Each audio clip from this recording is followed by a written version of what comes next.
नमस्कार दोस्तों, स्वागत है आप सभी का सिविल एकेडमी के इस यूट्यूब चैनल पर। आज है दिनांक 31 अगस्त 2022। देखेंगे आज के मुख्य समाचार।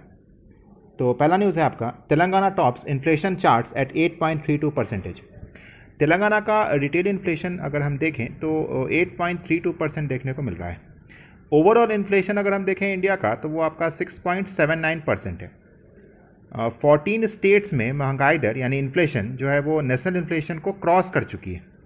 मैप में आपको विजिबल होगा, जो स्काई ब्लू कलर से जो स्टेट्स विजिबल हैं उनमें महंगाई दर नेशनल इन्फ्लेशन से कम है, और जबकि जो स्टेट्स ऑरेंज कलर में डिपिक्टेड हैं वहाँ इन्फ्लेशन रेट बाकियों के रिस्पेक्ट में ज़्यादा है।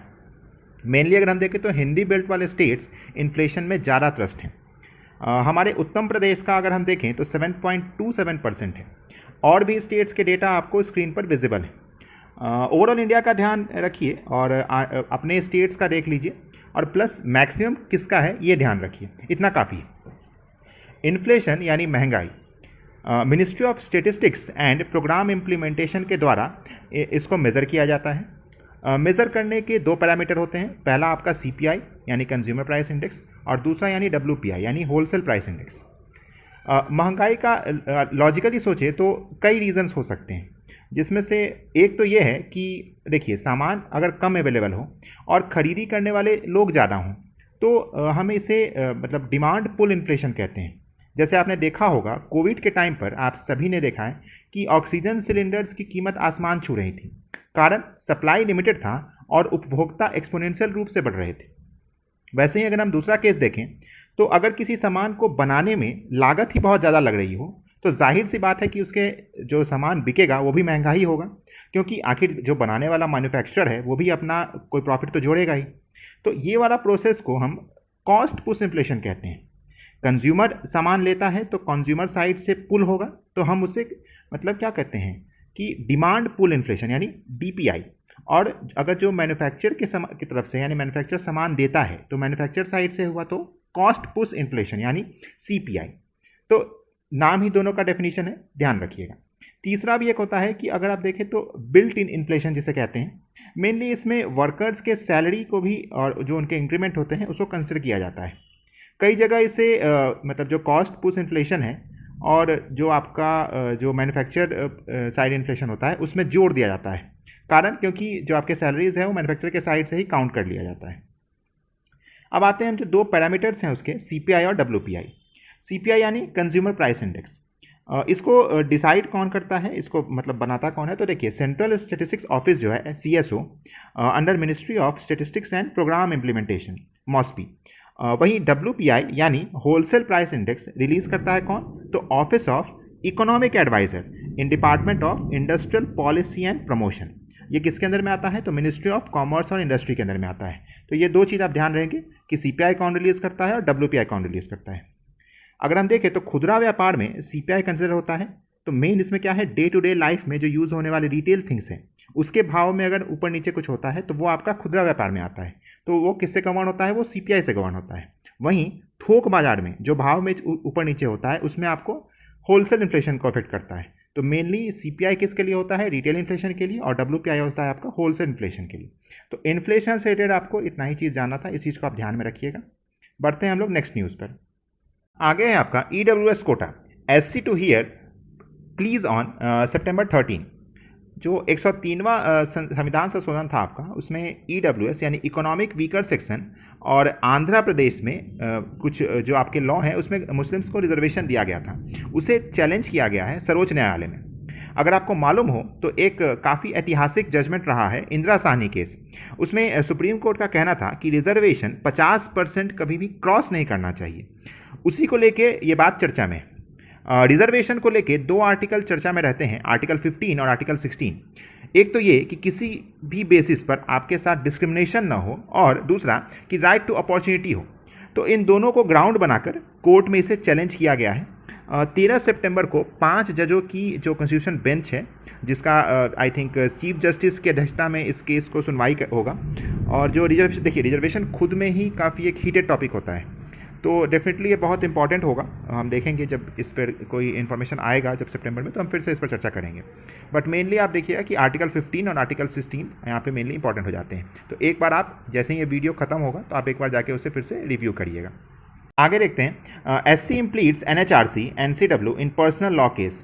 एक्चुअली मुस्लिम पर्सनल लॉ के कुछ प्रैक्टिसेस को सुप्रीम कोर्ट में चैलेंज किया गया है, जैसे पॉलीगेमी यानी एक से ज़्यादा विवाह और निकाह हलाला। निकाह हलाला में ये होता है कि अगर एक दंपति तलाक लेते हैं तो किसी तीसरे व्यक्ति के इंटरवेंशन के बिना उनका पुनः निकाह संभव नहीं होता है। इसी दोनों केस को लेके अश्विनी कुमार उपाध्याय ने सुप्रीम कोर्ट में एक पिटीशन डाला है कि ये दोनों ही कृत्य अनकॉन्स्टिट्यूशनल है।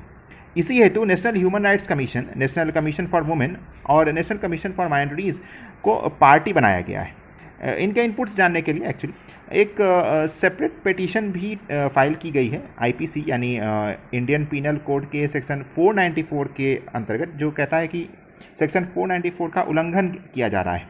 क्या कहता है ये? तो actually marrying again during life time of husband और wife is an offence punishable with imprisonment up to 7 years and fine 2।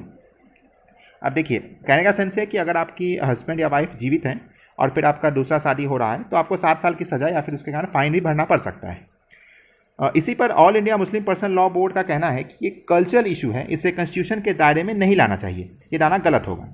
Even petitioner का कहना है कि ये जो आर्टिकल 14, 15 और 21 तीनों का वायलेशन करता है। तो आपके लिए इंपॉर्टेंट है आर्टिकल 14, 15 और 21। देखिए, अभी मैंने ऊपर वाले आर्टिकल में 15 और 16 का डिस्कशन किया था, यहाँ पर फिर आपको 14, 15 और 21 देखने को मिल रहा है। अगर आपको ध्यान हो तो कल वाले जो आपका जो एनालिसिस है उसमें आपको आर्टिकल 21 को लेकर मैंने बात की थी।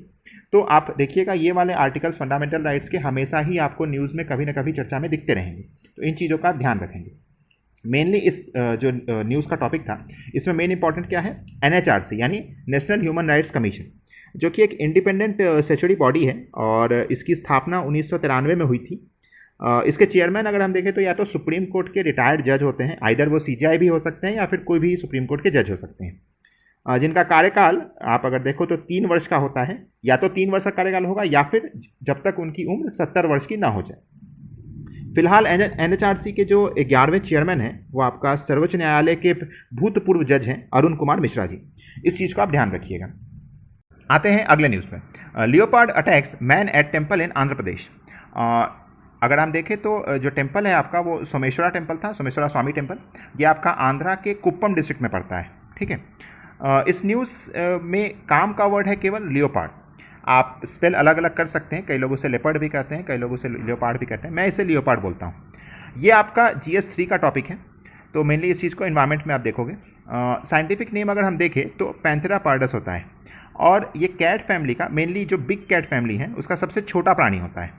बिग कैट फैमिली में आपका leopard, snow leopard, lion, jaguar, tiger ये सभी आते हैं। इसका मेन भोजन अगर आप देखो तो छोटे छोटे हर्बीवोरस एनिमल्स होते हैं, जैसे आपका खरगोश हो गया, इन सभी जैसे ह्यूमंस में मेलानिन पिगमेंट्स होते हैं वैसे ही लियोपार्ड में भी मेलानिज्म होता है। एक कॉमन चीज़ है जिसमें होता क्या है कि पूरा स्किन ही ब्लैक हो जाता है। हम इसे ब्लैक पैंथर कहते हैं या फिर जगवार भी कहते हैं।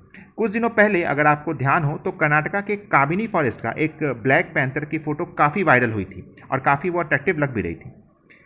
इसका अगर हम हैबिटेट देखें तो ये जनरली अफ्रीका में, वेस्टर्न और सेंट्रल एशिया में, इंडिया में और साउदर्न एशिया में पाए जाते हैं। अगर हम देखें तो ये एक्चुअली एक नॉकचर्नल एनिमल होता है। जो इंडियन लियोपार्ड है उसका साइंटिफिक नेम होता है आपका पैंथेरा पर्डस फुस्का। जनरली क्या होता है कि मिनिस्ट्री ऑफ इन्वायरमेंट, फॉरेस्ट और क्लाइमेट चेंज के जो इस पर एक रिपोर्ट निकालता है इसकी संख्या को लेकर। तो जो रीसेंट रिपोर्ट आई है उसमें हम देखें तो लियोपार्ड की जो संख्या है वो 8000 से बढ़कर 12852 तक पहुंच चुकी है। आपको अगर देखो तो मैक्सिमम आप देखोगे मध्य प्रदेश में, कर्नाटका में और महाराष्ट्र में। मध्य प्रदेश की अगर मैं संख्या बताऊं तो 3421 है, मतलब 3421। और अगर कर्नाटका में देखो तो आप 1783 लियोपार्ड पाए गए हैं और महाराष्ट्र में 1690, मतलब 1700 के अप्रॉक्स। वहीं पर अगर हम इसका जो कैटेगरी है वो किस में पड़ता है तो देखिए, अगर IUCN रेड लिस्ट में अगर हम देखें तो ये वल्नरेबल के कैटेगरी में आते हैं। वहीं जो साइट्स है, साइट्स के अंदर ये अपेंडिक्स 1 में डाले गए हैं और जो Indian wild life protection act 1972 है उसमें ये शेड्यूल 1 में लाई करते हैं। तो मेनली इस न्यूज़ से केवल मुझे लियोपार्ड के बारे में बताना था, इसलिए इस टॉपिक को उठाया था। बाकी ये सारे चीज़ें आप एक जगह लिख लेंगे इसको, जहाँ पर भी आपका इन्वायरमेंट का होगा, मे भी आपके इन्वायरमेंट के टॉपिक में इसको कवर करवाया गया होगा, बट फिर भी अगर रिवीजन के रूप में आप इसको ध्यान में रख सकते हैं। तो इतनी बात आप ध्यान में रखिएगा। आज गणेश चतुर्थी है। गणेश जी को गणेश इसलिए कहा जाता है क्योंकि वो गणों के ईश हैं, विघ्नहर्ता हैं, इसलिए क्योंकि वो विघ्न को हर लेते हैं। आपके लिए सबसे आपके आइडियल गणेश जी ही होने चाहिए, क्योंकि कल जब आप जिलाधिकारी या कप्तान बनिएगा तो पूरे जिले का कमान संभालिएगा, पूरे जिले का विघ्न हरिएगा, लॉ एंड ऑर्डर इस्टेब्लिश कीजिएगा। और गणेश जी प्रथम पूज्य भी हैं, वैसे ही आप भी लोगों के आदर्श के रूप में देखे जाएंगे। तो प्रयास ये रहे कि आपका चरित्र अनुकरणीय बने, लोगों के लिए प्रेरणादायी बने, आपका संघर्ष आपका पथ प्रदर्शित करे। इसी शुभकामना के साथ आपसे विदा लेता हूं। कल गणेश चतुर्थी के उपलक्ष्य में द हिंदू का जो संस्करण है वो नहीं आएगा, इसी हेतु हमारा भी ये वीडियो कल के लिए बंद रहेगा, कल आपकी छुट्टी रहेगी। परसों फिर मिलेंगे हम नए समाचारों के साथ। ऐसे ही जुड़े रहिए हमारे साथ। तब तक के लिए जय हिंद, वंदे मातरम।